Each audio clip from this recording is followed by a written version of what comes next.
Dios les bendiga, hermanos. Les habla su hermano y amigo José Plasencia del canal La Fe de la Iglesia. Y en esta ocasión estamos continuando con nuestra serie de los dogmas marianos, lo que la Iglesia Católica enseña acerca de nuestra Madre, la Virgen María. Y bueno, como ya saben, seguimos con nuestro invitado especial, nuestro hermano Eric Barba de Apologética Pedregal. Ya saben, él nos acompaña en directo desde Panamá, en Panamá. Eric, ¿cómo estás? Dios te bendiga, hermano. Dios te bendiga, José. Amén. Estoy aquí contento de seguir con esta serie de programas de los dogmas marianos. En este caso, el día de hoy, para hablar uno muy interesante y uno que es bastante rechazado por los hermanos no católicos y tampoco comprendidos por algunos católicos no preparados, que es el dogma de la Inmaculada Concepción. Y espero que sea de mucho provecho el día de hoy para todos ustedes. Así es, como ya lo mencionó nuestro hermano Eric, esta enseñanza de la Inmaculada Concepción, que este es el tema de hoy. La Inmaculada Concepción, algunas veces se piensa que se está hablando de nuestro Señor Jesucristo, pero no, el dogma de la Inmaculada Concepción se refiere a la concepción inmaculada de la Virgen María. Esto es un privilegio que ella recibe con miras al plan que ella iba a llevar a cabo, la participación más que nada, la participación en el plan de la redención. Entonces, como ella se convertiría en la Madre de Dios, en la Madre de Dios encarnado, Dios humanado, Jesucristo, Dios le concede a ella este privilegio, la redime, la salva de una manera muy peculiar, muy especial. Y de eso es de lo que vamos a estar hablando. Voy a dejar que nuestro hermano Eric nos introduzca al tema, dándonos la definición, lo que es el dogma de la Inmaculada Concepción, y de ahí estaremos partiendo con la escritura, con el catecismo, lo que dice la tradición de los apóstoles, los padres de la iglesia, etcétera, etcétera. Eric, adelante, hermano. Gracias, José. Cada 8 de diciembre, en nuestras épocas actuales, la Iglesia celebra el dogma de fe que nos revela que por la gracia de Dios, la Virgen María fue preservada del pecado desde el momento de su concepción, es decir, desde el instante que María comenzó la vida humana. A raíz de este acontecimiento maravilloso, hay que preguntarse cosas como si a Dios le convenía que su madre naciera sin mancha del pecado original. También hay que preguntarse si Dios podía hacer que su madre naciera sin la mancha del pecado original y si Dios le conviene hacer lo que hace o no lo hace. Ahora, el dogma dice lo siguiente. El 8 de diciembre de 1854, el Papa Pío IX proclamó este dogma en su bula Ineffabilis Deus, que dice un extracto así: con la autoridad de nuestro Señor Jesucristo, de los bienaventurados apóstoles Pedro y Pablo, y con la nuestra, declaramos, proclamamos y definimos que la doctrina que sostiene que la Beatísima Virgen María fue preservada inmune de toda mancha de la culpa original en el primer instante de su concepción, por singular gracia y privilegio de Dios omnipotente, en atención a los méritos de Cristo Jesús, Salvador del género humano. Está revelada por Dios y debe ser, por tanto, firme y constantemente creída por todos los fieles. Esto es lo que dice el dogma de la Inmaculada Concepción de la Virgen María. Adelante, José. No, solo iba a mencionar a manera de y esto es algo que ya lo hemos venido repitiendo en cada dogma que hemos estado viendo. Si notan, nuestro hermano Eric nos ha dado la lectura del dogma y esto ocurre en el 8 de diciembre de 1854. No debe confundirse o no se debe pensar y decir, ¿ves? Esto es algo nuevo, esta es una creencia nueva. Fue apenas el 8 de diciembre de 1854. Pero no, nótese, esta solamente es la fecha en la que de manera formal, de manera oficial, se ha definido lo que es el dogma, pero no significa que durante 1800 años nadie escuchó o nadie supo o nadie creía o la iglesia no creía en la Inmaculada Concepción. Siempre se ha creído, siempre ha estado en la vida de la iglesia, pero ha sido hasta el 8 de diciembre de 1854 que de manera solemne, formal, dogmática, para ser recibida por todos los fieles, se ha definido el dogma de la Inmaculada Concepción de la Santísima Virgen María. Solo para que quede bien claro, sobre todo para nuestros hermanos separados, que ellos no tienen ellos, dicho sea de paso, ellos no tienen la noción del dogma.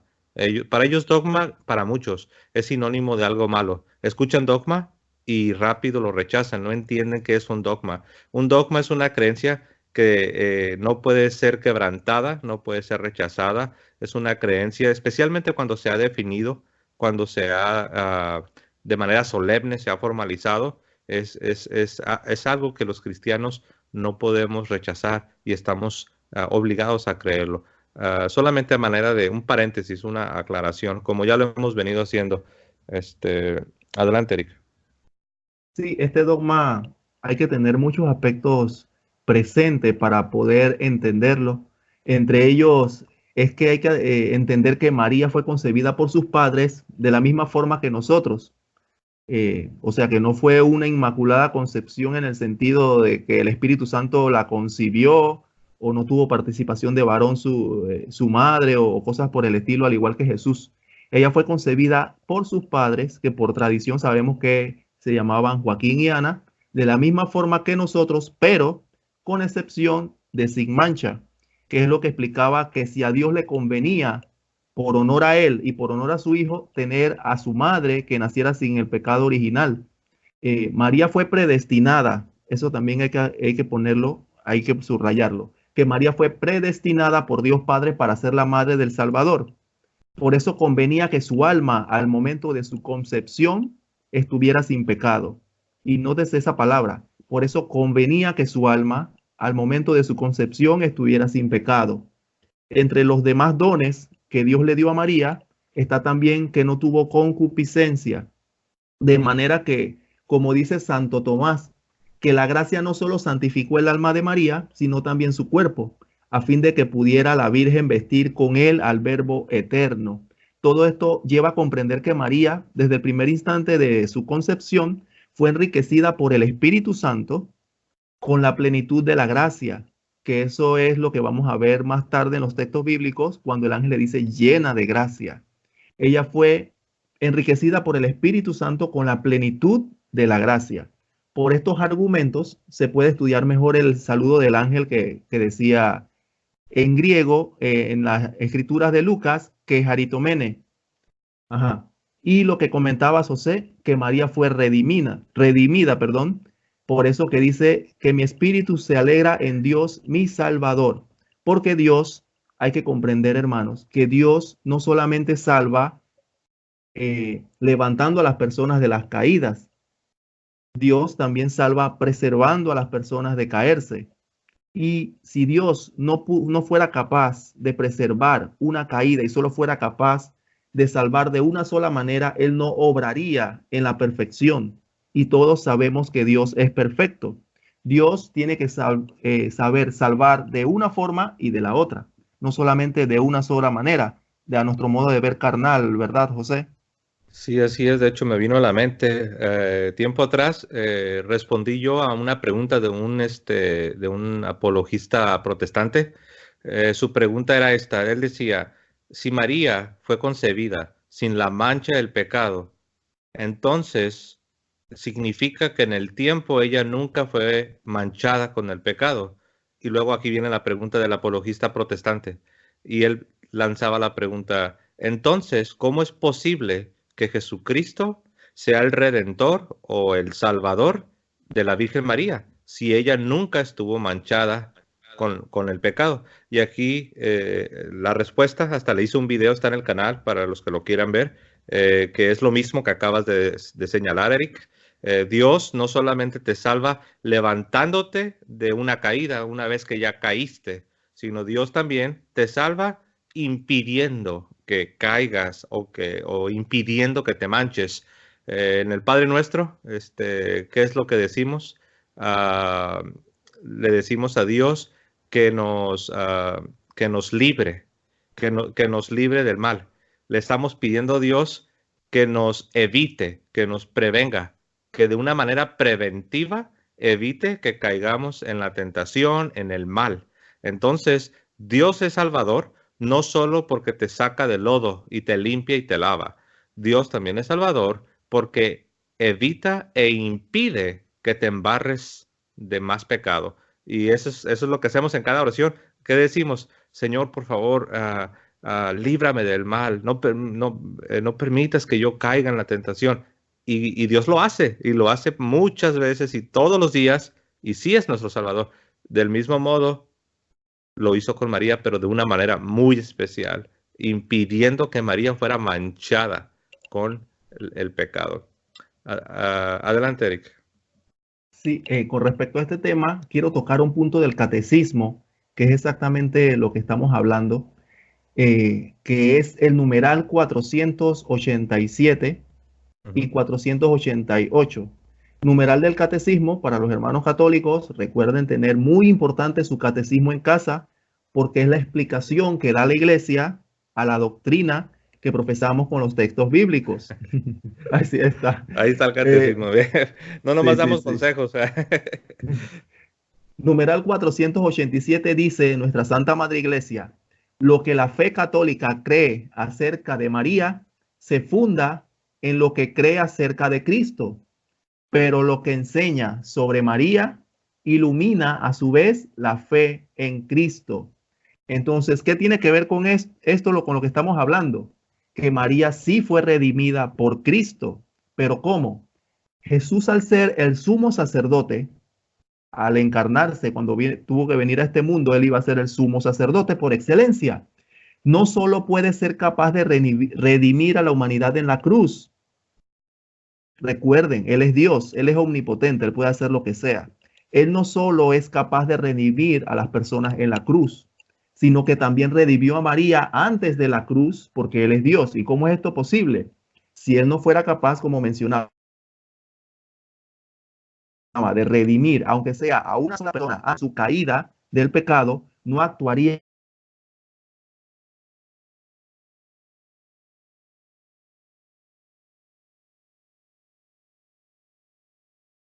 ¿Me copias, José? Te perdí como por unos 20 segundos. Si quieres, vuelve a empezar lo último que dijiste, de que Él es capaz de redimirte aún antes de la cruz. Algo así Sí, estaba. correcto. Que decía que cómo es esto posible, que si él no fuera capaz de redimir, aunque sea a una sola persona antes de su caída, no actuaría en la absoluta perfección y no sería el sumo y perfecto sacerdote porque él es perfecto en su actuar. Entonces, esto tiene mucho que ver con la Inmaculada Concepción. Y también el catecismo en el numeral 488 dice de la predestinación de María. Cuando hablamos de predestinación, no crean que ese es un dogma de Juan Calvino en la época antigua del siglo XVI. Recuerden a los que están un poco instruidos que la predestinación del calvinismo protestante era que todos están predestinados a unos ir al infierno y a otros ir al cielo, no importa lo que hicieras en la tierra. La Iglesia Católica tiene una doctrina sobre la predestinación, pero no va de esa manera. La predestinación es la misión que Dios tiene con anticipación para ciertas personas en su obrar y en su libre voluntad. Caso de eso lo vemos a Pablo. Él tenía predestinado a Pablo a ser apóstol de los gentiles. A María, que estamos hablando de María, a Jeremías, a Sansón, y vamos a dar esos textos bíblicos ahora cuando nos toque los textos bíblicos para que sea interesante aclararlo. Dice sobre la predestinación, 488, dice, Dios envió a su Hijo, pero para formarle un cuerpo. Quiso la libre cooperación de una criatura, y esa libre cooperación de la criatura es María. Para eso, desde toda la eternidad, Dios escogió para ser la madre de su Hijo a una hija de Israel, una joven judía de Nazaret, en Galilea, a una virgen desposada con un hombre llamado José de la casa de David. El nombre de la virgen era María. Y en el numeral 490 que es muy importante esto sobre la Inmaculada Concepción, también para los hermanos.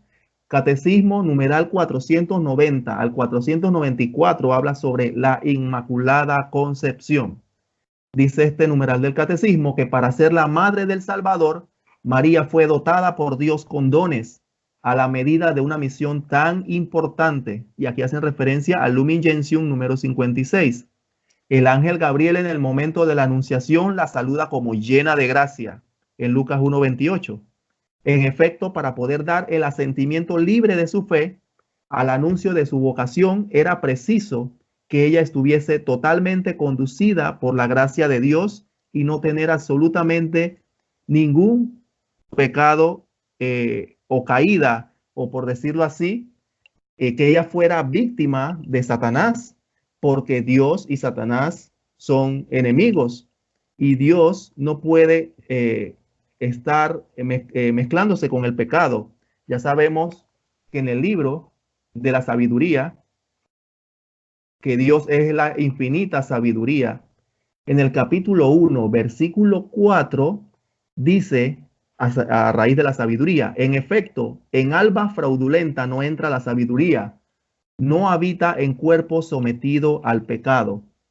Y la sabiduría de Dios, que es infinita, no podía estar sometida a un cuerpo de pecado. Por eso que María debió ser concebida sin el pecado original, porque convenía que Dios no habitara en pecado.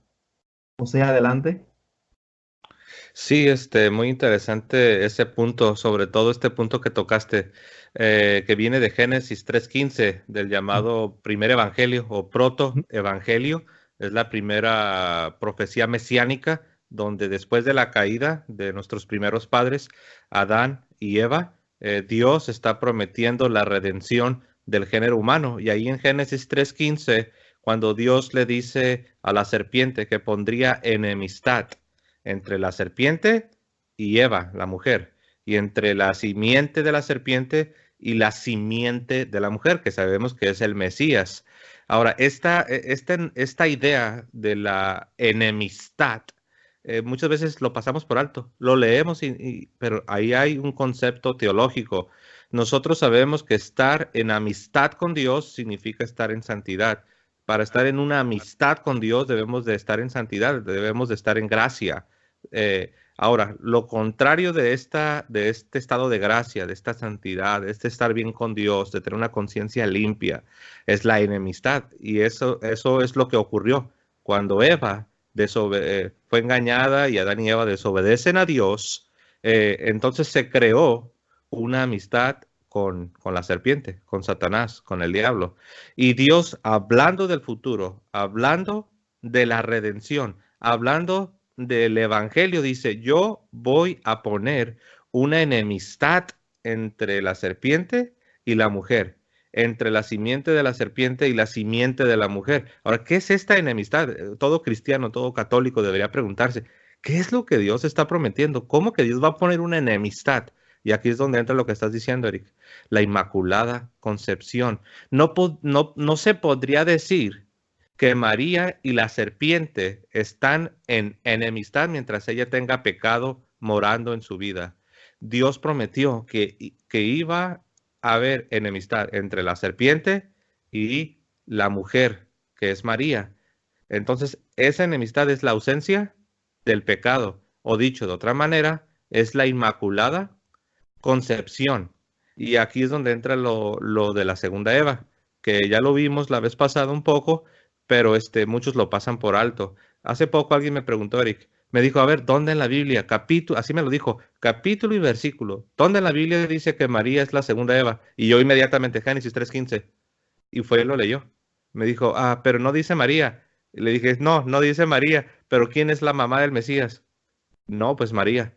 Ok, entonces ahí dice que Dios iba a poner, que Dios iba a poner una enemistad, o sea, Dios iba a restaurar a la mujer, que es Eva, pero Eva ya está muerta, ¿de acuerdo? Sí, ya está muerta.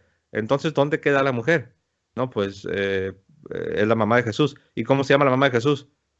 María. Entonces, María es la mujer de Génesis 3:15. Sí, pero la primera Eva ya está muerta. Sí, ya está muerta. Entonces, ¿no sería lógico decir que ella es la segunda Eva, como los discípulos de los apóstoles enseñaron en el primer siglo? No, pues sabes que sí está interesante. Voy a investigar. Y de hecho así terminó, ¿eh? No se enojó, no nos pusimos a pelear. Me dijo así, muy interesante, voy a investigar. Entonces, bueno, te dejo que continúes, Eric. Sí, en los numerales del catecismo que mencioné explica bastante de todos esos temas de manera clara sobre la doctrina de la Iglesia de la Inmaculada Concepción. Quiero tocar un punto más del catecismo un poco más adelante en el numeral 722, que tenemos que explicar por qué María fue preparada por Dios para dar a luz al Emanuel. En el numeral 722 dice que el Espíritu Santo preparó a María con su gracia. Convenía, y miren esta palabra cómo se repite en los magisterios de la iglesia, en los documentos de la iglesia, convenía que fuese llena de gracia la madre de aquel en quien reside toda la plenitud de la divinidad corporalmente, haciendo referencia a Colosenses 2:9.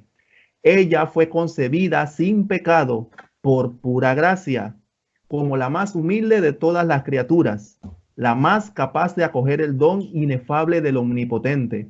Con justa razón, el ángel Gabriel la saluda como la hija de Sión, alégrate, haciendo referencias a Sofonías 3:14, cuando ella lleva en sí al Hijo Eterno, hace subir hasta el cielo con su cántico al Padre en el Espíritu Santo la acción de gracias de todo el pueblo de Dios y por tanto de la iglesia.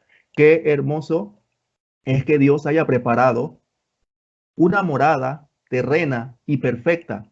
Y me hace recordar cuando Dios mandó a Moisés a hacer el arca de la alianza en Éxodo capítulo 25, que le dio muchos detalles a Moisés para hacer ese arca, que había que santificarlo, que va a ser cosa sagrada, que lo vas a ungir con un óleo de la unción y un poco de argumentos de santificación para un objeto que iba a ser sagrado, iba a ser la presencia de Dios en medio de dos querubines.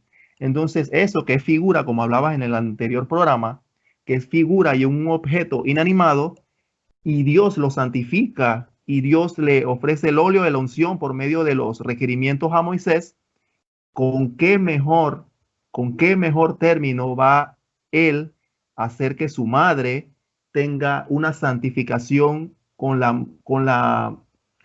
tenga una santificación con la mejor disposición y como convenía para que él en su honor esté aquí en la tierra?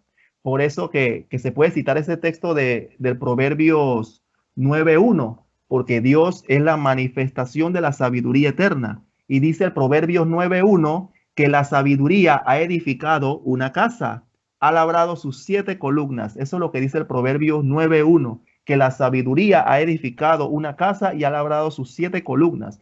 Y si te fijas, está hablando de la sabiduría divina. Dios es la eterna sabiduría y la perfecta sabiduría divina. Edificó su casa en la tierra a través de María y ha labrado sus 7 columnas. Y aquí vemos el número 7.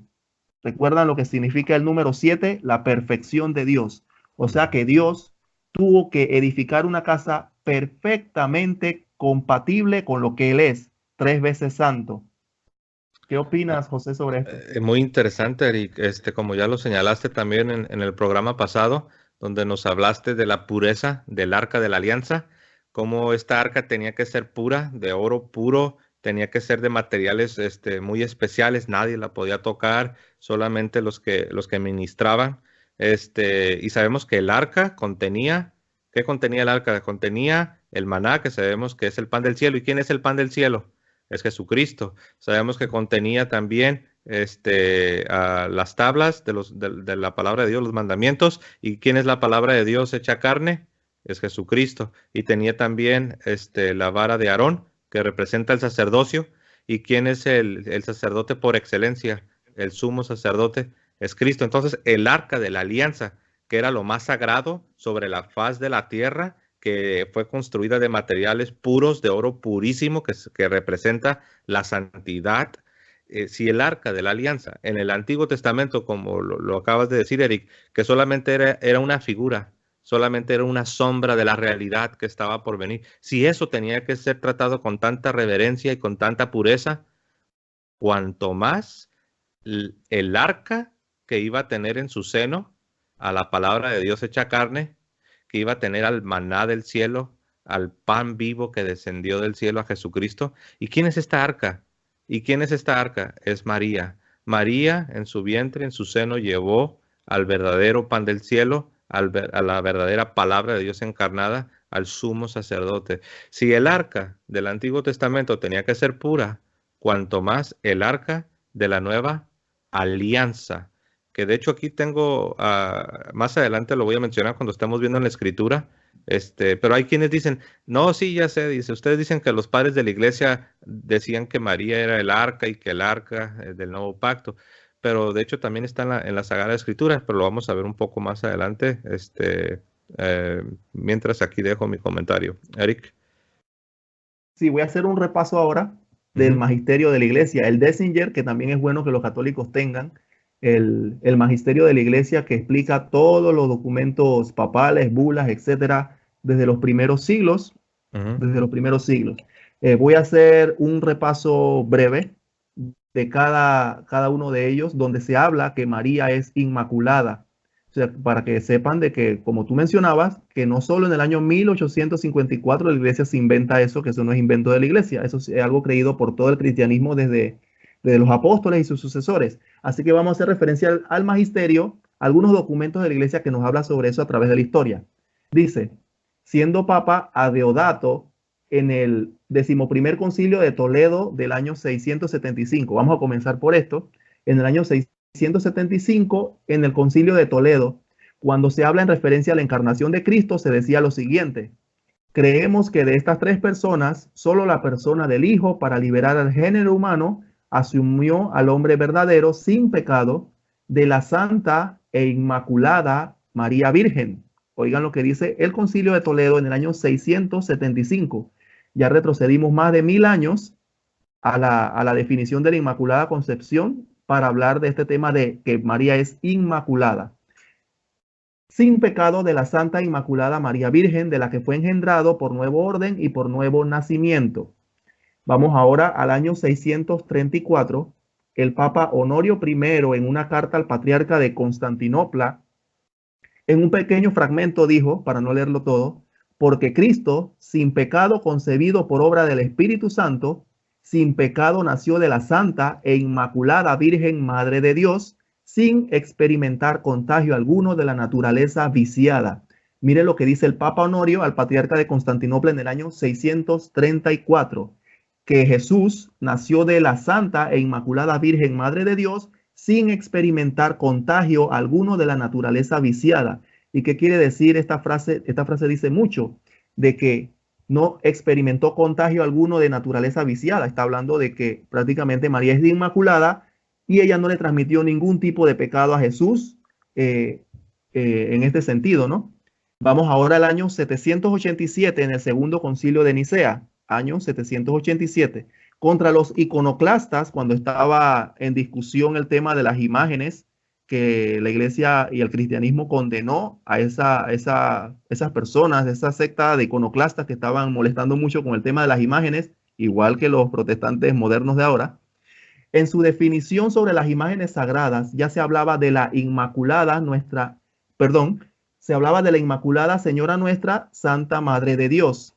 Ya en el año 787 contra los iconoclastas. Vamos ahora al año 476, el Papa Sixto IV adoptó por fin la fiesta para toda la Iglesia Latina y otorgó una indulgencia a todos cuando asistieron a los oficios divinos de la solemnidad de la Inmaculada Concepción. Como el reconocimiento público de la fiesta de Sixto IV no fue suficiente para apaciguar un conflicto que había en esa época, publicó en el año 483. Miren cómo primero publicó un decreto para la festividad del año 476. Ahora en el 483 hizo una constitución en la que castigaba con la excomunión a todo aquel cuya opinión causara herejía a lo que supuestamente querían contradecir esta festividad. Ahora en el Concilio de Trento, en el año 1546, en el Concilio de Trento, ya cuando se hizo las definiciones por la Reforma Protestante, en el decreto sobre el pecado original, el Santo Concilio en el punto número 6 declaraba que no es intención suya comprender en este decreto en que se trata del pecado original, involucrar ahí a la bienaventurada e inmaculada Virgen María. O sea que cuando se hablaba del pecado original, en el año 1546 no querían involucrar a la Inmaculada Virgen María en ese tema. Y dice así ese decreto: a la Madre de Dios, sino que han de observarse las constituciones del Papa Sixto IV, o sea, el Concilio de Trento en el 1546 hizo referencia a Sixto IV, más de casi 100 años antes, para que se recordara lo que Sixto IV había dicho y que el pecado original no tenía nada que ver con María. Ahora termino con el último. El Papa Alejandro VII, en su bula del 8 de diciembre de 1661, repito, 8 de diciembre de 1661, dijo lo siguiente: existe un antiguo y piadoso sentir de los fieles de Cristo hacia su Madre Beatísima, la Virgen María, según el cual el alma de ella fue preservada inmune de la mancha del pecado original en el primer instante de su creación e infusión en el cuerpo, por especial gracia y privilegio de Dios, en vista de los méritos de Jesucristo, Hijo suyo, Redentor del género humano. Miren lo que dice el Papa Alejandro VII en el año 1661. 200 años antes de que se proclamara el dogma, y él prácticamente puso las pautas de las mismas palabras de que se dijo en el dogma en la proclamación ex cátedra. Dijo que ella fue preservada inmune de la mancha del pecado original en el mismo instante de su creación e infusión en el cuerpo. Tiene casi las mismas palabras que usó el Papa en el año 1854 para declarar el dogma. Y aquí vemos que ya 200 años antes el Papa Alejandro VII ya prácticamente lo había dicho, pero no lo había dicho ex cátedra para que todo el cristianismo lo creyera, ¿no? Adelante, José. Sí, ahorita que mencionabas que el Papa Pablo V en el 1616, que él no quiso que públicamente se tratara sobre el tema de la Inmaculada Concepción. Solamente para los hermanos que nos están siguiendo, los que nos están escuchando, voy a dar un poquito más de información. Y de hecho, esto es algo muy interesante aún para nuestros hermanos separados, los protestantes que no creen esto. La razón por la que el Papa Pablo V no quiso que se tratara el asunto de manera pública es porque había una diferencia de opinión entre los dominicos y los franciscanos. Algunos dominicos creían, y es interesante esto, a pesar de que tenían diferencias en opinión, los dos, tanto franciscanos como dominicos, los dos creían que María era sin pecado y que vivió una vida sin pecado. Donde había una discrepancia, una diferencia, es que algunos dominicos decían que tal vez este milagro, que tal vez este privilegio, este don que recibió la Virgen María, lo recibió un poco después de la concepción. Y los franciscanos, junto con la gran parte de la iglesia, en verdad, decían, no, eso es algo que Dios se lo dio a ella en el mismo momento de la concepción. Entonces, fíjense, la cuestión, la discusión no era si María era sin pecado o no. La discusión era en qué momento Dios le concedió esta gracia a María. ¿Fue en el mismo momento de la concepción o fue un poco después de la concepción? Y esa era, por así decirlo, esa era la controversia. ¿En qué momento recibió esta gracia de Dios? ¿En el momento de la concepción o después de la concepción? Entonces, ahí es donde entra lo que dijiste. El Papa Pablo V en el año 1616 tuvo que intervenir para evitar que esta polémica creciera demasiado, y les dijo que ya no lo discutieran en público, pero les dio permiso de que entre ellos lo hablaran en privado. Pero nada más lo quería decir porque desde el punto de vista apologético, esto es importante. Toda la iglesia, sin importar la opinión, siempre se ha creído que María fue sin pecado.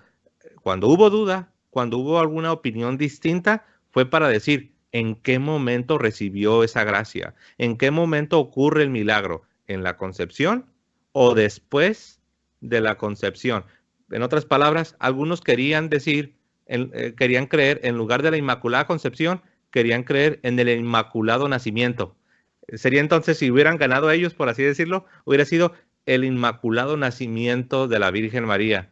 Pero no, la Iglesia, después de reflexionar y analizar lo que vamos a ver un poco más adelante sobre los padres de la Iglesia analizó todo lo que se había dicho de María, todo el testimonio de la Escritura, y dijo, no, decir que solamente fue un nacimiento inmaculado, o sea que sí tuvo la mancha del pecado y luego después fue limpiada, es inconsistente con la Escritura, es inconsistente con la tradición de los padres, es inconsistente con todo. Y es por eso que la Iglesia dijo, no, es Inmaculada Concepción y lo vamos a definir porque ya no queremos más controversias. Adelante, Eric. Sí, eso da pie a comenzar con lo que es los cristianos primitivos y la Inmaculada Concepción. Y es cierto, o sea, la Iglesia ha tenido ciertas discusiones en todos los temas doctrinales específicamente. Siempre ha habido uno que otro que ha sacado algún escrito donde de repente no estaba muy claro con respecto a la doctrina de la Iglesia. Y con respecto a la Inmaculada Concepción, los primeros cristianos estaban muy anuentes de eso, como tú mencionas, pero algunos, hay que ser justos para decir, algunos como que dudaban o eran muy cautelosos en el tema de la impecabilidad de María, porque recuerda que Dios no solo la protegió del pecado original, sino que la preservó de que no cayera en las garras de Satanás en el transcurso de su vida. Y fueron muy cautelosos. Algunos de ellos parece como si hubiera cometido algún error en la materia, pero puedo mencionar como Orígenes, San Juan Crisóstomo y San Basilio escriben así como muy cautelosos en el tema de la impecabilidad. Pero esas opiniones privadas y dispersas sirven para demostrar que la teología es una ciencia progresiva. O sea, la teología no es algo que te va a decir, boom, así de una vez, vas a decir todas las definiciones dogmáticas en el momento de la historia, o que todos van a estar de acuerdo. Si recuerden el primer concilio de Jerusalén, Pablo llevó un problema de la circuncisión y estaban los otros apóstoles y estuvieron discutiendo sobre el tema. Bueno, así mismo ha pasado en toda la iglesia en todos los siglos. Siempre ha habido unos que otros con diferentes opiniones, pero lo de la doctrina estaba bien arraigada, estaba bien presente. El tema era simplemente, como tú mencionas, uno que otro tema doctrinal, que si fue antes, que si fue después, que si María de repente pudo haber pecado en un momento de la historia, si nunca lo hizo, cosas por el estilo que fueron aclaradas ya en reuniones y concilios más específicos, ¿no? Y como tú mencionabas, María como segunda Eva, los autores de los primeros cristianos catalogaban a María como la segunda Eva. Por ejemplo, desarrollaban esta famosa comparación entre Eva, mientras que era todavía inmaculada e incorrupta antes de caer en pecado, y la Santísima Virgen María. Eso lo hizo San Justino Mártir en el año 165, San Ireneo de León, Tertuliano, San Cirilo de Jerusalén y San Epifanio, para decir un par, para no alargarnos mucho. Sí, de hecho, entonces, eso me ayudó mucho a mí, ¿sí? Cuando yo era protestante, me ayudó mucho eso que acabas de decir, de la comparación entre Eva y María, la primera Eva y la segunda Eva. Yo llegué a un punto donde dije, a ver, Dios ya había creado a alguien sin mácula. Ya Dios había creado a una mujer de manera inmaculada. Y dije, esa es Eva. Fue creada sin mácula, fue creada sin la mácula del pecado, sin la mancha del pecado. ¿Por qué me rehúso? ¿Por qué me cierro a la posibilidad de que Dios también en María, de una manera milagrosa, con vistas, con la mira en nuestro Señor Jesucristo, por qué me rehúso a creer que si ya lo hizo una vez al principio de la antigua creación, por qué me rehúso a creer que ahora, al principio de la nueva creación que viene con Cristo, también Dios lo hizo con María? En otras palabras, ya hay una inmaculada creación. Ahora, ¿por qué no puede haber una inmaculada concepción? Adelante, Eric. Sí, así es. Tienes razón en ese sentido. Voy a comenzar con Orígenes de los primeros cristianos entre los años 180 a 250, cómo hablaba de la Inmaculada Concepción, para que vean que no es invento del año 1854. Desde los apóstoles y sus sucesores ya hablaban de la Inmaculada Concepción. Dice Orígenes en uno de sus escritos, digna de Dios e inmaculada del Inmaculado, la más completa santidad, perfecta justicia, ni engañada por la persuasión de la serpiente, ni infectada con con su venenoso aliento. Esto lo dijo en su escrito Om Diversa. San Justino Mártir, año 165 después de Cristo, dice, en realidad Eva era virgen e incorrupta cuando acogió en su seno la palabra que le dirigió la serpiente y dio a luz la desobediencia y la muerte.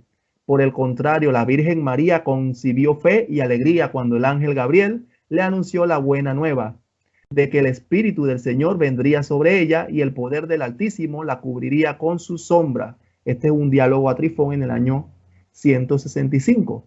San Ireneo de León, año 180, 20 años después, dice, pues de la misma manera que Eva, seducida por las palabras del diablo, se apartó de Dios, desobedeciendo su mandato, así María fue evangelizada por las palabras del ángel para llevar a Dios en su seno, gracias a la obediencia a su palabra.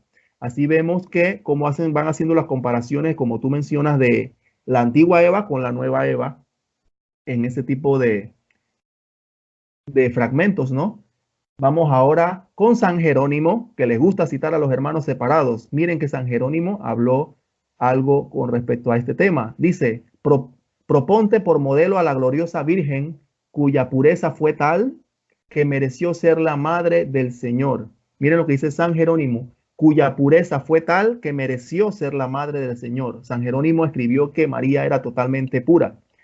San Agustín, también que le gusta citar a los hermanos. Es que busqué unos textos entre tantos padres de la iglesia que le gusta citar a los hermanos para que vean que así como ellos citan a los padres de la iglesia para atacar a la propia iglesia, en descontextos, los mismos primeros padres hablaban de todos los dogmas de la iglesia católica sin ningún problema. Dice San Agustín, todos los justos han conocido verdaderamente el pecado, excepto la Santa Virgen María, de quien por el honor del Señor yo no pondría en cuestión nada en lo que concierne al pecado. En su escrito De Natura et Gratia 36, miren lo que dice San Agustín, que todos los justos han conocido verdaderamente el pecado, excepto la Santa Virgen María, de quien por el honor del Señor yo no pondría en cuestión nada en lo que concierne al pecado. O sea, que él no se atreve. Sí, o sea, que él no se atreve a mencionar que María tiene algún tipo de pecado por honor del Señor. Vamos a otro padre de la iglesia, San Atanasio. Me acordé de San Atanasio, que también mencionan los hermanos no católicos. Dice San Atanasio en el año 295 al 370, pero él tomó un cuerpo de nuestra especie, y no solo esto, sino de una virgen sin mancha ni óxido. Oigan lo que dice San Atanasio, que él tomó un cuerpo de una virgen sin mancha ni óxido, sin saber que un hombre, un cuerpo limpio y puro, y muy en verdad sin concurso de hombre. San Atanasio esto lo dijo en la encarnación de la palabra. Miren este escrito de San Atanasio de que María no tenía mancha ni óxido. Y así podemos mencionar, no sé si tienes otros escritos de los primeros cristianos de los siglos. Tengo algunos para darle continuación a lo que tú ya nos estás compartiendo. Y voy a leer, dice, Dios te salve a ti, la única, bienaventurada entre todas las mujeres, que ha reparado la caída de Eva, nuestra primera madre. Eso lo dijo San Juan Damasceno, ya un poco más adelante en el 740. También tengo otra, dice, Cristo no vivió en una tienda común, sino en una arca santa, y él preservó a su madre como aquella que era santa de pies a cabeza, es decir, inmaculada. Dionisio el Grande, año 250. Tengo también otra. Dice, tú y tu madre son los únicos seres humanos que son perfectos, perfectamente hermosos en todo aspecto, pues no hay mancha en ti, oh Señor, ni mácula en tu madre. San Efrén de Siria, 320. Tengo una más. La Virgen María se convirtió en abogada de la Virgen Eva, y de la misma forma que el género humano había quedado sujeto a la muerte a causa de una virgen, fue librado de ella por una virgen. Así, la desobediencia de una virgen fue contrarrestada por la obediencia de una virgen, es decir, la Virgen María. Ahora, aquí un paréntesis. Los hermanos separados, al escuchar este lenguaje, pueden llegar a pensar, ¿qué estás diciendo? Que Jesús no es el Salvador, sino que es ella. No, no, no. Recuerden quién fue engañada en el paraíso, en el Génesis. ¿Quién fue engañada? La mujer. Pero ¿quién fue el responsable y a quién se le atribuye toda la responsabilidad? A Adán. Por eso a Jesús se le llama el nuevo Adán. Pero sabemos que quien fue engañada al principio, ¿quién fue? Fue Eva. De la misma manera, cuando vino el arcángel a visitar a María, ella no fue incrédula. Ella no rechazó, no le dijo no a Dios, no desobedeció a Dios. Ella hizo lo contrario que la primera Eva. La segunda Eva dijo, hágase en mí conforme a tu voluntad. Ella dijo sí, que se haga la voluntad del Señor. Ella contrarrestó el no de la primera Eva. Y esto es importante, ¿no? Esto que acabo de leer no lo dije, lo dijo San Ireneo en el año 180. Y quiero rápido leerles unas expresiones de los padres de la iglesia que llaman a María de diferentes maneras. Y noten nada más el vocabulario que ellos utilizan. Ellos la llaman así, toda santa. Piensen en lo que les voy a decir. Escuchen cada expresión. Toda santa. Paraíso virginal. Milagro de gracia más santo y puro que los ángeles. Virgen sin la más mínima mancha de pecado. Ahora, piensen en todo esto. Si María no hubiera sido concebida sin pecado, ¿cómo los padres de la iglesia la van a llamar de esta manera? Miren, por más santo que pueda ser un ser humano, como San Pablo, como San Pedro, como San Francisco de Asís, por muy santo que pueda ser una criatura, jamás diríamos de una criatura que sí tuvo pecado, no diríamos todo santo, no diríamos paraíso virginal, no diríamos milagro de la gracia más santo y puro que los ángeles, no diríamos virgen sin la más mínima mancha. De nadie decimos esto, ni de San Pablo, ni de Pedro, ni de San Francisco de Asís, ni de San Agustín. No importa qué tan santo haya sido la criatura, de nadie decimos estas cosas. Entonces, si los padres de la iglesia se refieren a María con este vocabulario, ponte a pensar, usa la lógica. No se pudiera decir esto si los padres de la iglesia hubieran creído que María estaba manchada con el pecado. A manera de reflexión, ¿no? Adelante, Eric. No, ya para culminar este tema de los primeros cristianos, para no extendernos tanto, quería hacer énfasis a los hermanos católicos que les gusta investigar por internet. Lastimosamente, hay unos lugares de internet que copian y pegan información. Yo investigando este tema, estaba leyendo algunos artículos y hay muchas páginas protestantes que copian y pegan artículos sin ni siquiera ver la fuente. Por ejemplo, aquí hay un texto que circula en internet de Eusebio de Cesarea que dice lo siguiente, que ninguno está exento de la mancha del pecado original, ni aun la madre del Redentor del mundo. Eso supuestamente lo tienen copiado en muchos lugares de internet. Ese texto dice que es de su obra Emis en Horat de Natif, Horat 2 de Natif. En la obra de los historiadores reales y fidedignos, por ejemplo, en la obra de Arnac, que tiene todos los escritos de Eusebio de Cesarea, no hay ningún escrito que se llame Horat de Natif. No hay ningún escrito que se llame Horat de Natif. Por eso que quiero solamente terminar este punto de los padres de la iglesia, que hay muchas páginas protestantes de que con tal de llevarle la contraria a la iglesia católica, están hasta mintiéndole a sus fieles, poniendo textos de los primeros cristianos que ni siquiera ellos escribieron. O sea, hasta dónde llega ese tema que es un poco delicado en la honestidad. De igual Sería manera, así. un texto Ajá. apócrifo, ¿no? Entonces, en otras palabras, ese texto que estás encontrando en las páginas protestantes es apócrifo, ¿correcto? Sí, porque el historiador tiene 45 obras de Eusebio de Cesarea y entre las 45 cartas o escritos o obras no existe una que se llame Horat de Natif.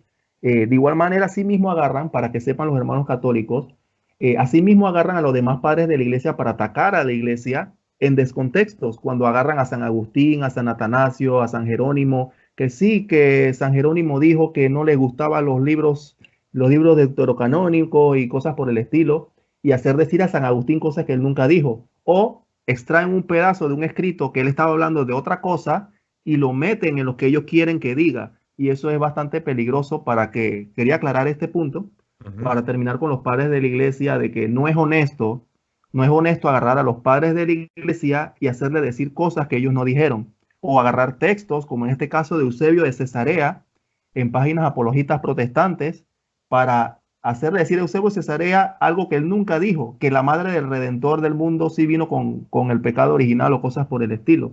Simplemente para llevar la contraria y ellos de alguna forma tratar de argumentar su postura antibíblica y antihistórica con respecto a los temas de la iglesia, ¿no?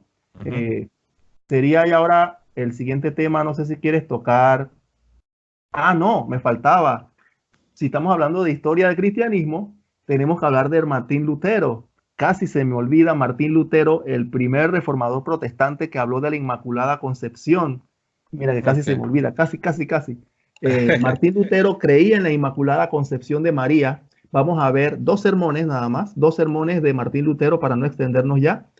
Dice en el año 1522, Martín Lutero: ella es llena de gracia, proclamada ser enteramente sin pecado. Oigan lo que dice el primer protestante.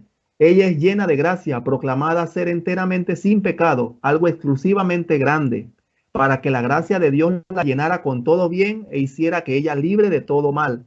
Miren lo que dice en el pequeño libro personal de oración en el año 1522.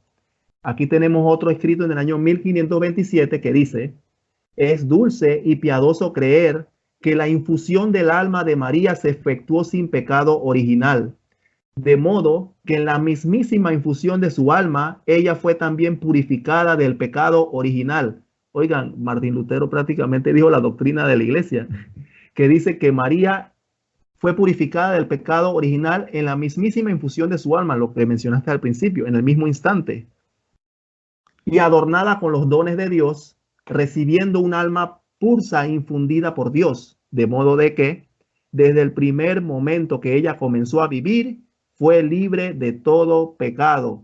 Esto lo dijo el día de la concepción de la Madre de Dios en un sermón en el año 1527. El doctor Martín Lutero. Algo que no crean ahora los hermanos protestantes modernos. Pero cuando les dices estas cosas a los hermanos separados, usualmente ellos responden: eso no me importa, yo no soy luterano, no me hables de Lutero. Pero qué interesante que usan a Lutero cuando les conviene. Mira, mira, si tú eres un hermano separado y estás escuchando esto, analiza lo que te estamos diciendo, por favor. Mira, si tú pones en tu YouTube, ponle celebración, o nada más ponle así, Reforma Protestante 500, así ponle, Reforma Protestante 500 años. Y todos los documentales, todos los videos que vas a encontrar, todos, sin excepción, comienzan honrando a Martín Lutero y lo ponen como el gran héroe, lo ponen como el gran hombre usado por Dios para recuperar supuestamente el verdadero cristianismo. Todos sin excepción, sin importar la denominación, todos los que hicieron videos en el 2017, o sea, hace 2 años, para celebrar los supuestos 500 años de Reforma Protestante, todos mencionan a Martín Lutero y no lo mencionan de pasada, no, es lo primero que sale en el video y lo ponen como el gran héroe. Pero ya cuando se trata de decirles lo que les estamos diciendo ahorita sobre la Virgen María, no, ya no me hables de Lutero, a mí no me importa Lutero, yo no soy luterano, a mí no, ni me menciones a Lutero, yo pura Biblia. Nada más usan a los reformadores cuando les conviene, como también dijiste hace un momento, Eric. Usan a los padres de la iglesia cuando les conviene, sacan citas fuera de contexto, o si un padre se equivocó, porque sí es cierto, hay algunos padres que hicieron algunas observaciones erróneas. En otras palabras, utilizan a los reformadores cuando les conviene, utilizan a los padres cuando les conviene, solo para defender su causa. Adelante, Eric. Sí, ahora no sé si quieres comenzar con los temas, ahora sí, los textos bíblicos, lo dejamos al final porque tenemos que hablar de diferentes temas como predestinación, el protoevangelio que mencionaste de Génesis 3:15, y si de verdad en la Biblia dice, porque así dicen los hermanos no católicos, donde en la Biblia dice que Dios es capaz de dejarte inmune antes de caer en pecado. Sí, de hecho, yo quiero tocar algo interesante. Simplemente son unos paralelos están en el Evangelio de Lucas, en el capítulo 1, hablando de esta idea de que María es el arca del nuevo pacto, el arca de la nueva alianza, donde iba a estar la palabra de Dios, el pan del cielo, donde iba a estar el sumo sacerdote. María es esa arca de la nueva alianza. Y algunos preguntan, ¿y dónde podemos encontrar esto en la Biblia? Bueno, está en la Biblia en muchas partes, pero miren, Lucas, si ustedes leen el prólogo del Evangelio de San Lucas, Lucas le dice a Teófilo, le dice, yo dice también lo he investigado todo, o sea, refiriéndose al Evangelio, lo he investigado todo y lo he puesto por orden, noten, dice, lo he investigado todo y lo he puesto por orden para que conozcas bien la verdad que has creído. Le dice Lucas al recipiente de este evangelio, el recipiente original que es Teófilo. Y noten algo interesante, después de que Lucas dice, lo investigué todo, lo puse por orden, y esto lo hago para que conozcas bien la verdad en la que has sido enseñado, en la que has creído. Lucas hace algo muy interesante. Inmediatamente lo primero que hace, porque dice que todo lo puso por orden, comienza a hacer una serie de paralelos. ¿Qué significa paralelos? Que Lucas toma ideas del Antiguo Testamento y las une con María. Ahora tú te preguntarás cuáles ideas son esas y dónde están para yo buscarlas. Bueno, primeramente, si vamos a Lucas 1:39, en Lucas 1:39, ahí se nos dice que María fue a visitar a su prima Isabel o Elizabeth, es lo mismo, Isabel o Elizabeth según la traducción, que fue a visitar a su prima a la región montañosa de Judea. Eso está en Lucas 1:39. Ahora, Lucas está haciendo un paralelo con 2 de Samuel 6:1-11, cuando se dice que el arca del pacto, el arca de la alianza, fue llevada precisamente, y valga la coincidencia, miren cuántas coincidencias hay aquí, fue llevada a la región montañosa de Judea. María fue a la región montañosa de Judea a visitar a su prima, y el arca fue llevada también a la región montañosa de Judea. Eso lo encuentran en 2 de Samuel 6, del 1-11. Este es un paralelo. Y Lucas acaba de explicar que lo puso todo por orden para que Teófilo comprenda bien su fe. Ahora, ahí no acaban los paralelos. En Lucas 1:41 se dice que Juan Bautista, que era también de descendencia sacerdotal, sabemos que su padre era sacerdote, cuando viene María a visitar a su prima, se dice que Juan el Bautista, aún en el vientre de su madre, dice que saltó de alegría al escuchar la voz de María. Eso es muy interesante, porque el énfasis, o como dice el padre Luis Toro, aquí el zoom, el énfasis, el enfoque está en María. La voz que escucha Juan el Bautista es la de María. El saludo viene de María. Quien está visitando la región montañosa es María. Al igual que en el Antiguo Testamento, el arca del pacto se llevó a la región montañosa de Judea. Y se dice que Juan el Bautista, el más grande de los profetas del Antiguo Testamento, en el vientre de su madre saltó de alegría. Este es un paralelo con 2 de Samuel 6:14. En 2 de Samuel 6:14 se nos dice que David, estando vestido con una ropa sacerdotal, se dice que David danzaba y saltaba en frente del arca. Entonces tenemos a David saltando y danzando frente al arca cuando el arca estaba entrando a la región montañosa de Judea. Y ahora tenemos acá a María, que es el arca del nuevo pacto, entrando a la región montañosa de Judea, y tenemos al más grande de los profetas del Antiguo Testamento, a Juan el Bautista, en el vientre de su madre Isabel, saltando de alegría. Ya tenemos 2 paralelos, pero Lucas no termina. Y acuérdense que Lucas le acaba de decir a Teófilo que lo investigó todo y lo puso por orden para que Teófilo, este cristiano, comprendiera bien su fe. Vean lo que dice en Lucas 1:43. En Lucas 1:43 se nos dice que Isabel, cuando vio que venía el arca del nuevo pacto, cuando vio que venía María a visitarla, Isabel dijo esto: ¿y quién soy yo para que se me conceda? Ahora noten el lenguaje, se me conceda, habla de privilegio.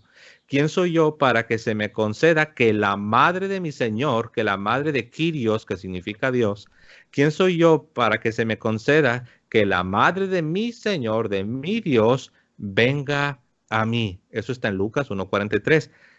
Ahora, el paralelo con esto está en 2 de Samuel 6:9. En 2 de Samuel 6:9, el rey David está haciendo prácticamente la misma pregunta. El rey David preguntó, dice, ¿y cómo es posible que el arca del Señor sea traída a mí? ¿Cómo es posible que el arca del Señor venga a mí? Entonces aquí ya tenemos otro paralelo. Isabel preguntó, ¿quién soy yo para que se me conceda que la madre de mi Señor, la madre de mi Dios, venga a mí? Y es la misma pregunta que David hizo en 2 de Samuel 6:9. Dice, ¿y cómo es posible que el arca del Señor venga a mí?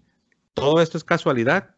No lo creo. Lucas acaba de decir, lo investigué todo y lo he puesto por orden para que conozcas bien en lo que has creído. Hay un paralelo más. En Lucas 1:42, Elizabeth exclamó con una fuerte voz, o sea, esa palabra exclamó es de alegría, es de regocijo, que hace un eco con las profecías donde dice, regocíjate Jerusalén porque tu Salvador viene a ti.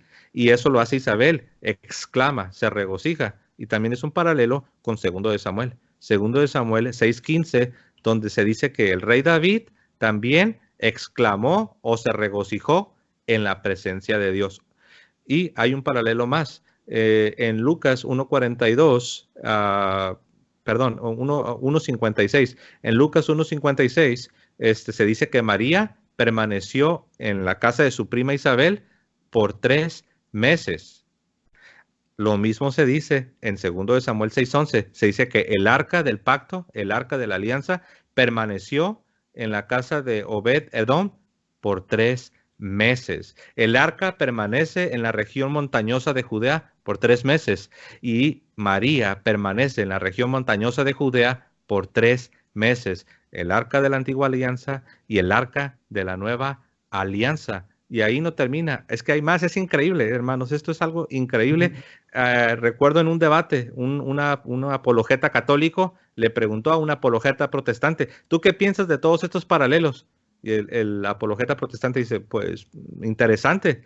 Y le dijo el católico, ¿y crees que todo esto es una coincidencia? Y el apologeta protestante, no lo creo. Y le pregunta al apologeta católico, entonces, si está ahí es por algo, ¿no? Es porque tiene un propósito, ¿no? Y el apologeta protestante ya no quiso decir nada, se quedó callado y ya no quería decir nada. Si uno sigue leyendo en Lucas 1:56 y después en el 2:21 al 22, se nos dice que María eventualmente regresó y que ella fue y presentó al Verbo encarnado en el templo. Esto también es un paralelo con 2 de Samuel 6:12, donde se nos dice que el arca también regresó a Jerusalén. María regresó y después fue a Jerusalén a presentar al niño, al Verbo encarnado. Pues lo mismo, el arca fue regresada a Jerusalén y se puso en la misma presencia de Dios, que sabemos que es el lugar santísimo donde la gloria de Dios se revelaba. Entonces tenemos todos estos paralelos que no es posible que sea una coincidencia. ¿Y esto qué tiene que ver? Alguno dirá, recuerden que los discípulos de los apóstoles hablaron del arca del nuevo pacto. Y si los discípulos de los apóstoles hablaron de que María era el arca del nuevo pacto, es porque sus maestros, los apóstoles, les pasaron la verdad. Recuerden que así se pasaba la enseñanza de palabra, es la tradición oral, es la tradición apostólica, es la tradición sagrada. Y Lucas también hizo lo mismo. Lucas investigó todo y lo puso por orden y lo puso en el Evangelio de Lucas capítulo 1 para que Teófilo y todos los cristianos comprendamos bien la verdad en la que hemos creído. Te voy a dejar, Eric, para que nos leas. Hay un pasaje, lo sabemos, en Apocalipsis. No sé si lo tienes por ahí. Si no lo tienes ahí, yo lo puedo leer. No quiero yo, quiero darte el lugar a que hagas algún comentario. Me refiero donde dice que se abrió el cielo, y que Juan vio el arca en Apocalipsis el capítulo 11. No sé Así, si... correcto. A ver, permítame. Sí, claro. Apocalipsis capítulo 11, versículo 19. Ajá. Y se abrió el santuario de Dios en el cielo y apareció el arca de su alianza en el santuario. Y se produjeron relámpagos y fragor y truenos y temblor de tierra y fuerte granizada. Entonces ahí donde entra el capítulo 12, que una gran señal apareció en el cielo, una mujer vestida de sol con la luna bajo sus pies y una corona de 12 estrellas sobre su cabeza. Eso va totalmente unido porque recuerden que la Iglesia Católica le puso los versículos a la Biblia después del año 1000. Así que eso era un solo escrito, no es que el versículo 1 del capítulo 12 dice una cosa y se refiere a otra cosa, y en el capítulo 11 al final se refiere a otra cosa. Todo eso va unido en el mismo contexto del arca de la alianza, que primero Juan, como tú mencionas, ve a María como el arca, y después ya en el mismo versículo 12, el primero, ya dice sobre la mujer. O sea, ese énfasis que esa arca es esa mujer. José. Sí, de hecho, esa es una observación muy importante. Juan dice, y vi el cielo abierto, y dice que vio el templo de Dios, y en el templo de Dios vio el arca del pacto. Y como ya lo señaló nuestro hermano Eric, en el siguiente versículo, que ya es capítulo 12, pero sabemos que originalmente la Biblia no tiene separación de capítulo y versículo, es prácticamente... es el siguiente versículo. El siguiente versículo, después de que dice, vi el templo de Dios abierto y vi el arca del pacto, y lo siguiente que dice Juan es, y vi una gran señal, vi a una mujer en el cielo con una corona de 2 estrellas, bañada del sol, con la luna debajo de sus pies. Y si seguimos leyendo, dice que esta mujer dará a luz, dice que dio a luz a un hijo que regirá a las naciones. ¿Y quién es ese hijo que va a gobernar a las naciones? Es Jesucristo. Entonces, ¿quién es esta mujer con una corona y bañada del sol y con la luna debajo de sus pies, y que también se dice que es el arca del pacto?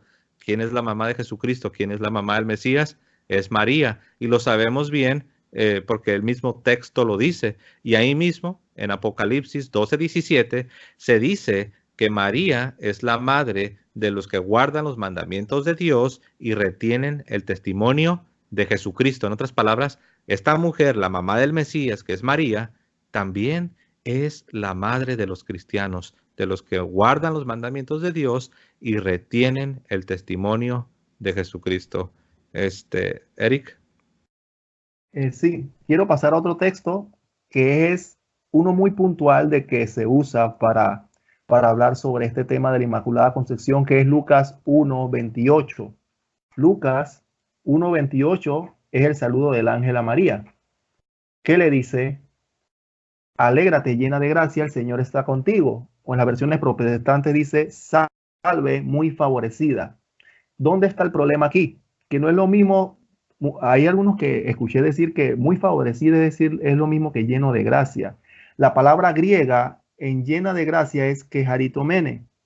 Quejaritomene significa que está rebosante de la gracia de Dios. Es como decir este vaso.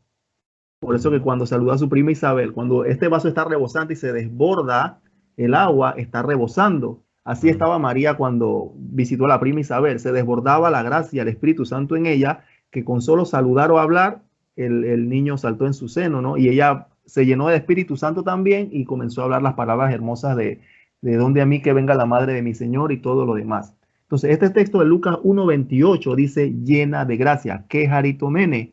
Ese texto no existe en ningún otro documento en la Biblia, ni en el Nuevo ni en el Viejo Testamento, y Lucas lo puso allí por alguna razón.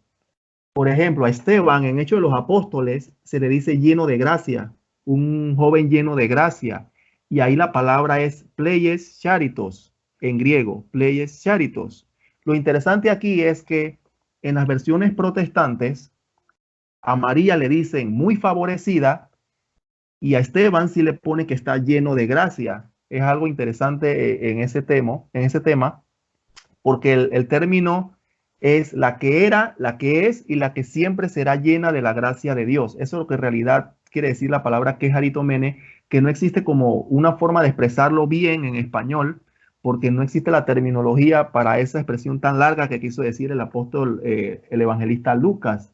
Entonces, al decir muy favorecida, por eso que los hermanos con más razón niegan ese término de estar lleno de gracia o estar inmaculado, porque muy favorecido puede ser, no sé, un abogado te puede favorecer en un juicio, tú puedes salir muy favorecido en un aspecto de otros temas de la vida. O sea, no es lo mismo estar muy favorecido que estar lleno de la gracia de Dios, porque el favor es podemos estar llenos del favor de Dios, pero el favor de Dios se ve muy disminuida esa palabra, como que disminuye lo que en realidad el evangelista Lucas quiso decir en ese versículo de la Biblia, y no es justo que se traduzca de esa palabra. Voy a pensar yo, como he dicho anteriormente, que no lo hacen con mala intención al traducir el término, en vez de poner lleno de gracia, y ponen muy favorecido. Lo interesante es que ahí sí ponen el salve anterior al lleno de gracia.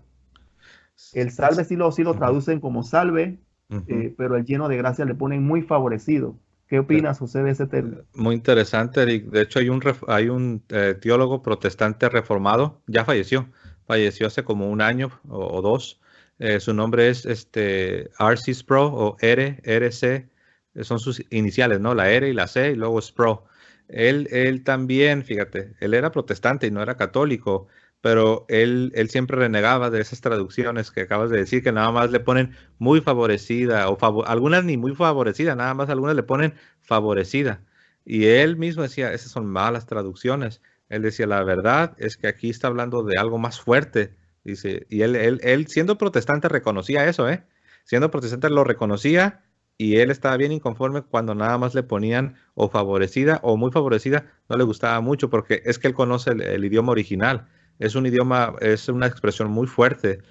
Pero decirles, mis amados hermanos, piensen en lo que acabamos de hablar, sobre todo si algún hermano separado nos escucha, vean esos paralelos, vean lo que se leyó en el Apocalipsis, vean también lo que dice el Antiguo Testamento, que ya lo vimos un poco, pero Génesis 3:15, ahí está hablando de una segunda Eva, está hablando de una mujer que iba a poner enemistad con la serpiente, y sabemos que enemistad con el diablo significa amistad con Dios, que representa santidad, pureza.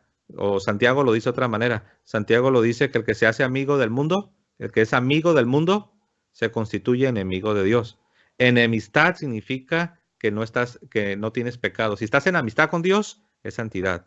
Y Dios prometió en Génesis 3:15 que iba a poner una enemistad entre el diablo y la madre del Mesías. Esa enemistad entre el diablo y la madre del Mesías es la ausencia del pecado, es la inmaculada concepción, es el arca del nuevo pacto que es pura, sin mancha, porque iba a contener al verbo encarnado de Dios. En la Biblia dice que Dios guarda inmune o es capaz de preservarnos inmune de la caída del pecado.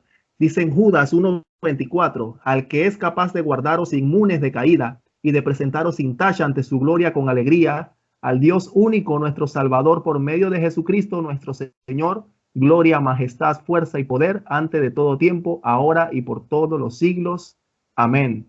Dios es capaz de preservarnos inmune, y lo dice Judas 1:24. Con más razón va a preservar inmune a su Madre Santísima cuando vino aquí en la tierra. Así que, Ave María Purísima, sin pecado concebida. Amén, sin pecado concebida, esa es la fe de la iglesia. Entonces ya hemos visto cómo el protoevangelio, de Génesis 3:15 nos habla de esta profecía de que de la mujer que tendría una enemistad con el diablo, que ya sabemos que nos habla ahí de la ausencia de pecado. Y hemos visto también el paralelo que Lucas hizo en Lucas capítulo 1, que compara a María con el arca del pacto. Hemos visto también cómo San Juan en su Apocalipsis nos dice que vio el cielo abierto y vio el templo de Dios y vio el arca de Dios, e inmediatamente nos dice que esta arca es una mujer. Empieza a decir de una mujer que da a luz al Mesías, y sabemos que la mujer que ha dado a luz al Mesías obviamente es María, es la Virgen María. Pero nosotros, Eric, también sabemos que la iglesia nos dice que María, la Virgen María, ha sido predestinada por Dios mismo. Ahora, la pregunta que surge aquí es esta: ¿podemos encontrar realmente en la Biblia o podemos ver a Dios en la Biblia predestinando a personas que tienen propósitos especiales?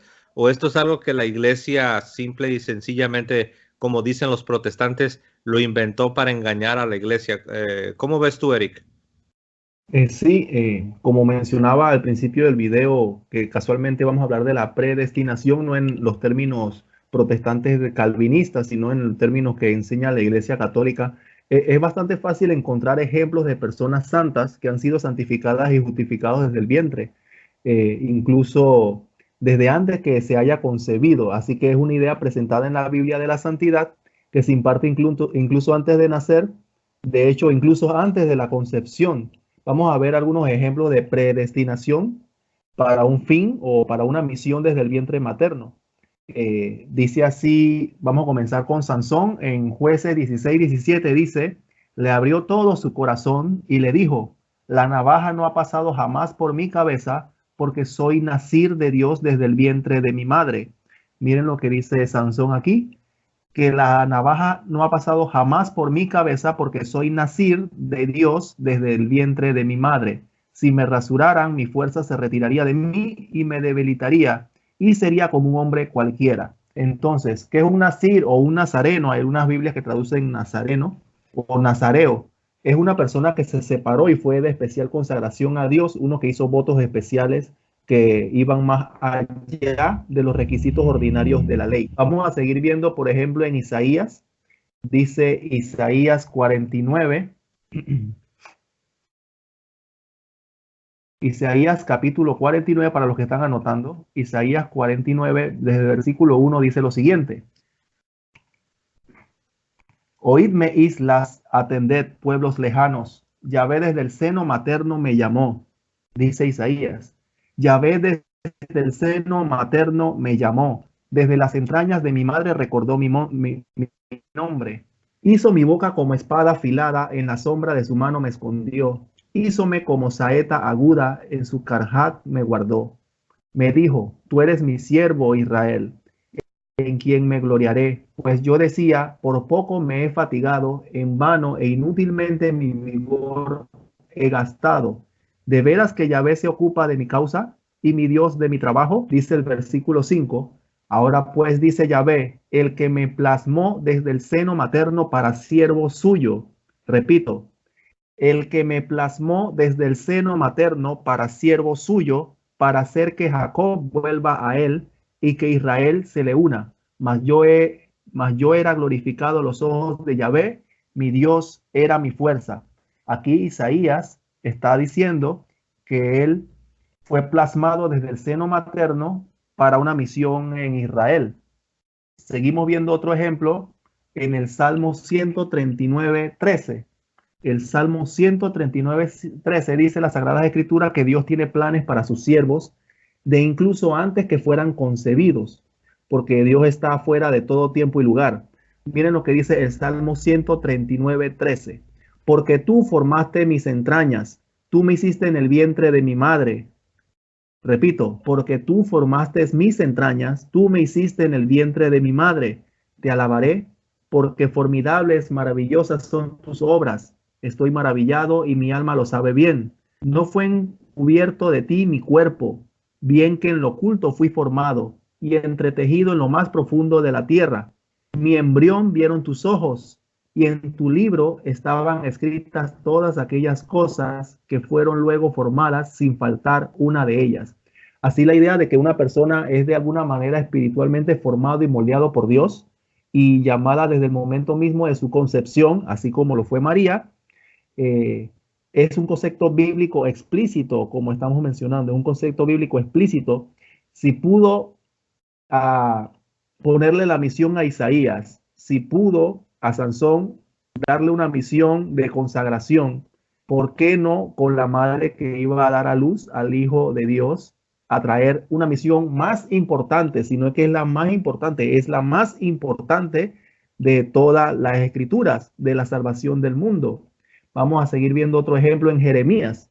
Jeremías capítulo 1, versículo 5 dice, antes que te formase en el vientre te conocí, y antes que nacieses te santifiqué, te di por profeta a las naciones. Dice por boca de Jeremías 1:5, antes que te formase en el vientre te conocí. O sea que Dios nos conoce desde antes de venir a este mundo, porque Él infunde nuestra alma en el momento de la concepción. Y antes que nacieses te santifiqué. Miren esta palabra, Dios santificó a Jeremías. Dios formó a Jeremías y lo santificó. Hay que preguntarse, José, si Dios santificó a Jeremías desde el vientre, ¿es posible que santifique a María menos que a Jeremías? ¿Qué opinas de esa pregunta si te la hacen a ti, José? ¿Es Jeremías más que María o debe ser menos santificada y menos pura que Jeremías? No, sí, cuanto más María, ¿no? Que su misión era mucho más alta y mucho más sublime. Todos estos ejemplos que nos has dado eran de hombres que llevaron a cabo una misión particular en el plan de la redención. Pero nadie tiene una misión más grande, nadie, hablando de las criaturas, por supuesto, ni una criatura tuvo una misión tan grande y tan especial y un privilegio tan lleno de honor como el privilegio que recibió María. Entonces, como tú bien lo dices, ¿no? Si Jeremías se dice que fue apartado, fue santificado en el vientre de su madre y que Dios lo conoció antes de que estuviera en el vientre de su madre, cuanto más María, ¿no? Cuanto más María que tenía la misión de llevar en su vientre al mismo Hijo de Dios, a la segunda persona de la Santísima Trinidad. Ahora hay que recalcar aquí antes de darte lugar, Eric, porque los hermanos separados pueden decir, estás diciendo que estos ejemplos que acabas de dar de personas predestinadas por Dios, estás diciendo que ellos también fueron inmaculadamente concebidos. Obviamente la respuesta es no. Lo que estamos viendo es cómo Dios en el plan de la redención, en la historia de la salvación, Dios sí predestina a personas que Él tiene preparadas para llevar a cabo una misión especial. Y la más importante es, dentro de todo el plan de la redención, es María, porque Dios la apartó, la predestinó, la santificó y la redimió de una manera muy especial, porque ella tenía la misión más especial que cualquier criatura puede recibir, que es llevar en su vientre, en su seno, al Verbo de Dios encarnado. Y por eso es que ella fue redimida, fue limpiada, fue concebida sin mácula, sin mancha, sin pecado. Entonces, respondiendo a tu pregunta, Eric, no, pues si lo hizo con estas personas que eran mucho menos importantes, pues claro que lo puede hacer con María. La respuesta es sí lo puede hacer con María y es lógico y es obvio, ¿no? La misma lógica nos lo dice. Sí, en este texto de Jeremías es importante recalcarlo, que él fue santificado desde el vientre de su madre. También Eclesiástico 49:7, según la palabra de Jeremías, a quien habían maltratado a él, consagrado profeta desde el vientre de su madre, para extirpar, destruir y perder, y también para construir y plantar. Esto está en Eclesiástico 49:7, un libro deuterocanónico que podemos ver. No lo tienen los hermanos separados, lastimosamente. Dice que él fue consagrado profeta desde el vientre de su madre. Eso lo dice el texto sagrado. Entonces, en Jeremías 1:5, que mencionamos hace poco, consagrado, santificado, es la palabra hebrea kadash o quadash, que según una enciclopedia del Antiguo Testamento hebreo caldeo, significa declarar a cualquier santo. Se aplica este significado de quadash en los versículos, por ejemplo, en Primera de Reyes 9:3, con el poder de santificar de Dios en Éxodo 29:42 y otros textos más. Así que Jeremías fue consagrado y santificado desde el vientre, posiblemente desde la concepción. Y esto es bastante similar a la doctrina de la Inmaculada Concepción que se aproxima, ¿no? Es simplemente un ejemplo para que las personas puedan ver de que sí Dios consagra a personas desde el vientre materno. Consagró a profeta Jeremías y la misión de María, que es aún muy superior, la consagró para estar libre de pecado, para no contaminar. Hay que tener eso en cuenta, para no contaminar a Jesús, porque el pecado original se transmitía de la madre al hijo. El pecado original se transmitía hacia los hijos al momento de haber concebido, ¿no? Entonces, si Jesús venía a este mundo, no podía recibir esa herencia de esa caída de Adán por medio de María.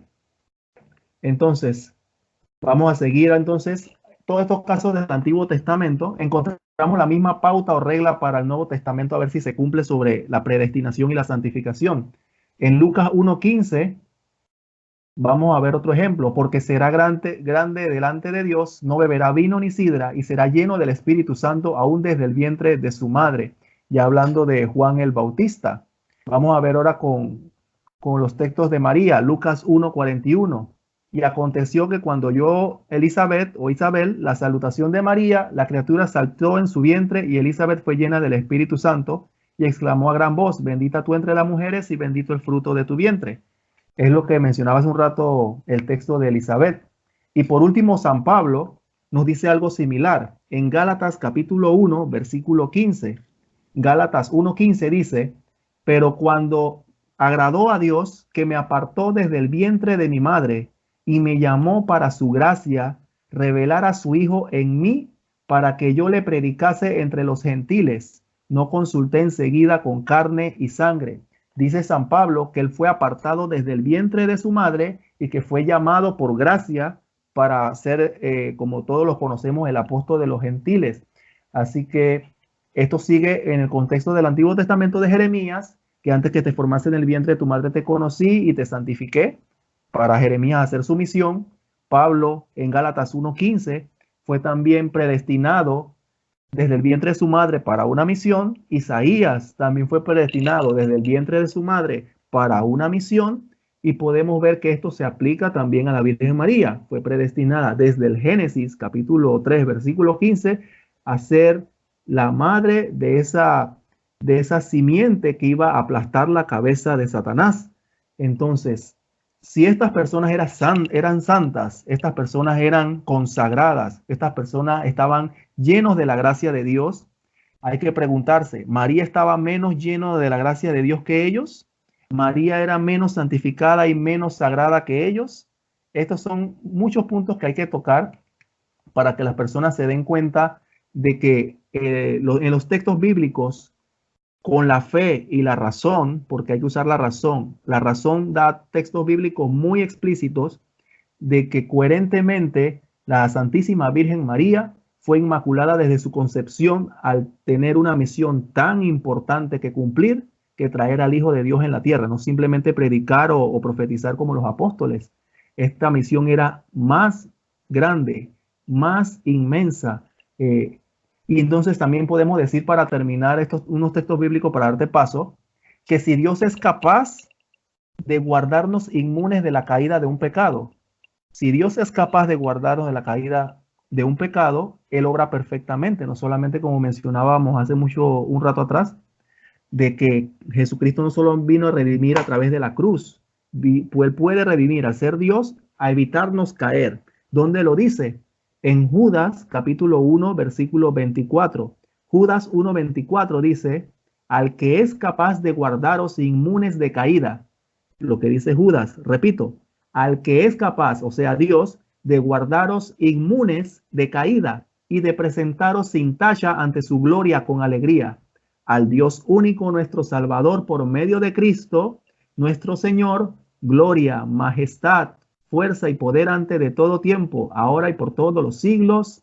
Amén. Esto lo dice el apóstol Judas, que Dios es capaz de guardarnos inmunes de caída. Y esto es lo que tiene la Virgen María. Fue preservada inmune del pecado original. Por eso ya pudo clamar en el Magnificat, proclama la grandeza y que Dios la salvó. Dios la salvó de un modo muy especial. La mantuvo inmune de caer. José, adelante.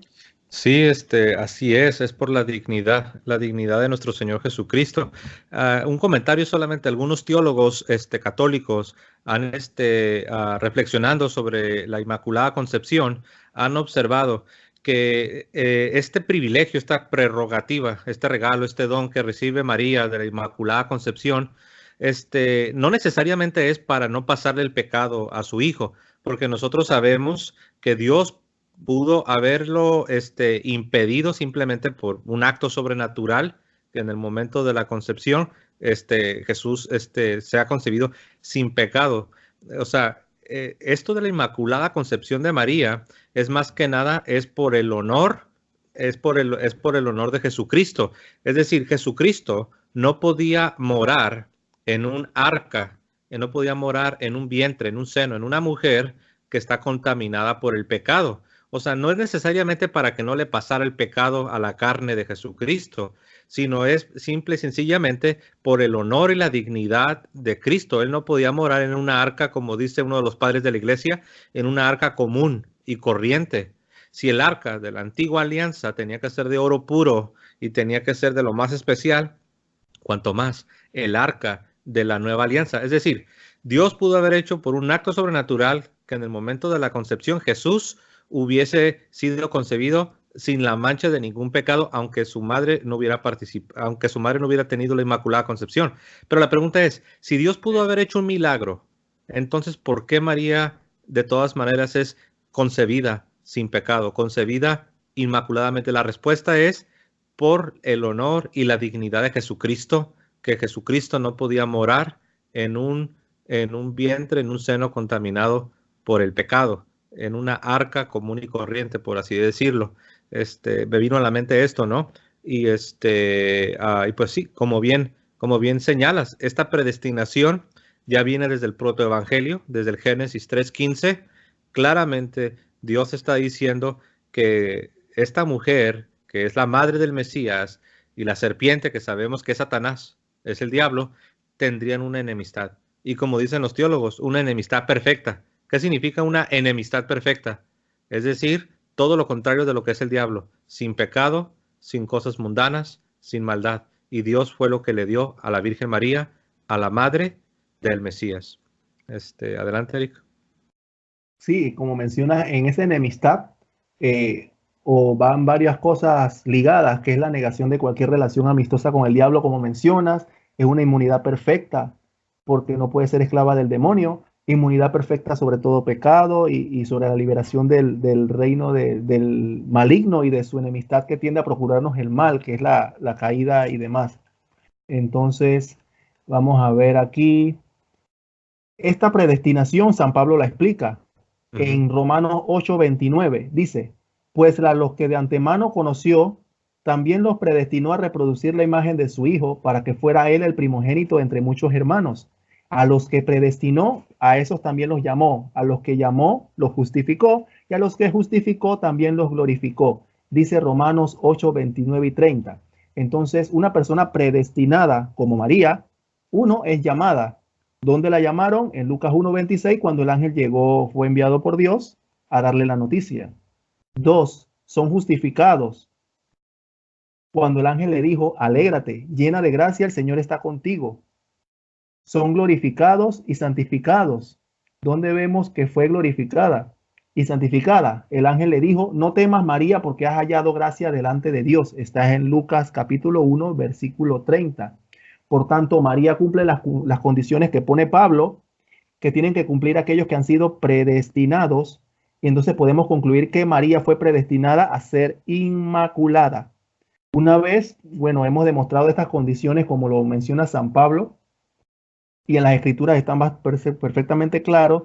Es interesante este tema de la Inmaculada Concepción, que todos los hermanos espero que puedan estudiar este tema a conciencia y seguir buscando más.